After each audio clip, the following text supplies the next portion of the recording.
Alors bonjour, bienvenue dans notre tanière, dans notre local à l'école Alexander Wolf en 6e année. Je m'appelle Éric Tremblay, Monsieur Éric pour les pas intimes.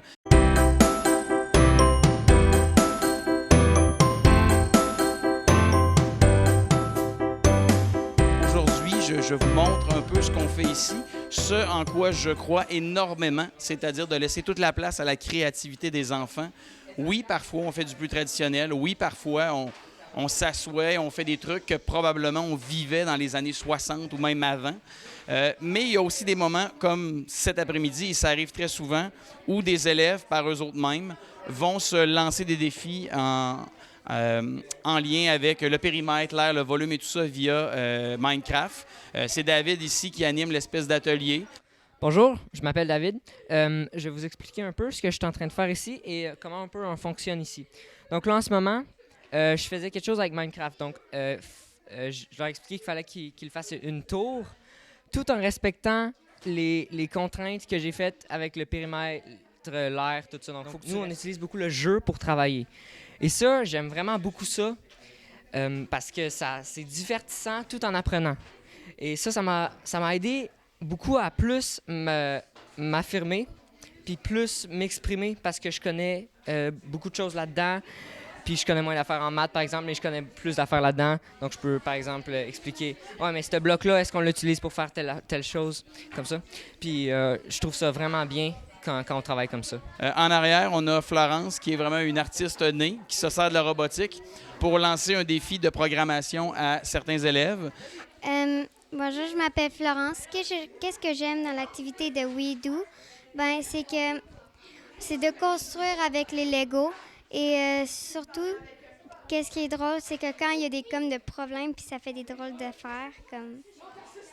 Puis fait que c'est le fun. Puis j'aime aussi programmer.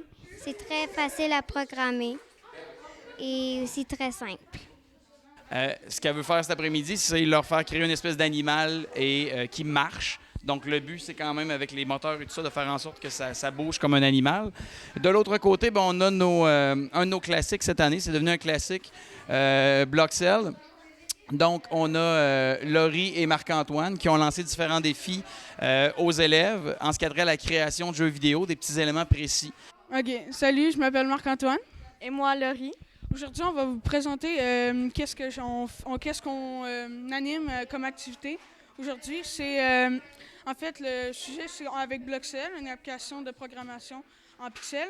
On utilise pour en fait on fait des signes de super-héros. Puis le meilleur, lui qui a fait le plus beau, ben les trois meilleurs, ben ils restent dans la course parce que c'est comme un tournoi genre. Puis le premier, ben il gagne, c'est juste le gagnant, là. C'est tout fun, là. Bon, c'est juste ça, là. On travaille avec la classe de François Bourdon à Montréal là-dessus. On a comme 2 studios de création de jeux vidéo. Et on crée des éléments ici. À Montréal aussi, ils en créent, puis on les compare là, via Skype ou FaceTime de temps à autre. Donc ici, c'est une espèce de laboratoire.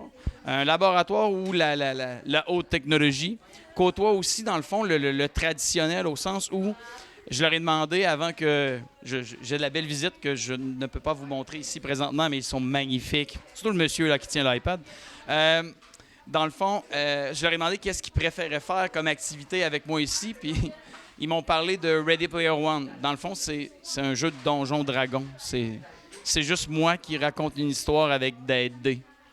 Fait qu'au final, on a beau avoir toute la technologie du monde, puis vouloir en faire plein de choses très, très luminescentes, brillantes, explosives, ben c'est juste souvent une bonne histoire, une bonne animation, de l'énergie, une bonne vibration, même, je dirais, qui fait en sorte qu'on s'amuse à l'école et qu'on est motivé. Ça ne veut pas dire qu'il ne faut pas utiliser tout ce qu'on a comme matériel pour être plus créatif, mais ce que ça veut surtout dire, c'est qu'il faut être esclave d'aucun matériel. Et ben moi, je suis un peu de même comme ça aussi, comme prof. J'utilise pas de manuel. Tout ce que j'ai comme matériel, je le crée moi-même ou je le crée avec les élèves. Le bulletin, les notes, j'haïs ça.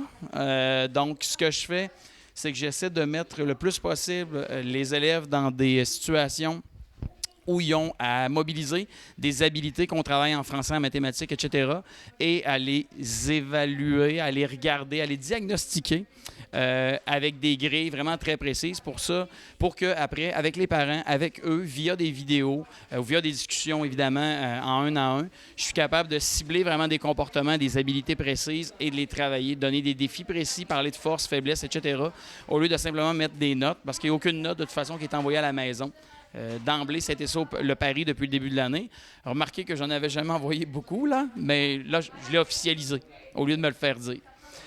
Donc, c'est un peu ça. Ici, on est à la fois extrêmement libre, mais il y a une seule contrainte, et c'est, peu importe le contexte de la notion qu'on travaille, c'est d'être créatif et de toujours chercher à faire plus et à faire mieux. Qu'on soit extrêmement habile avec les fractions ou la grammaire ou qu'on ne le soit pas du tout. L'important, c'est à chaque jour de faire un petit pas en avant avec les meilleures intentions du monde et d'accepter que le meilleur moyen pour apprendre, c'est de se tromper puis d'essayer plein de patentes, un peu de tout croche, puis à un moment donné, ça se met à marcher. Souvent. La plupart du temps.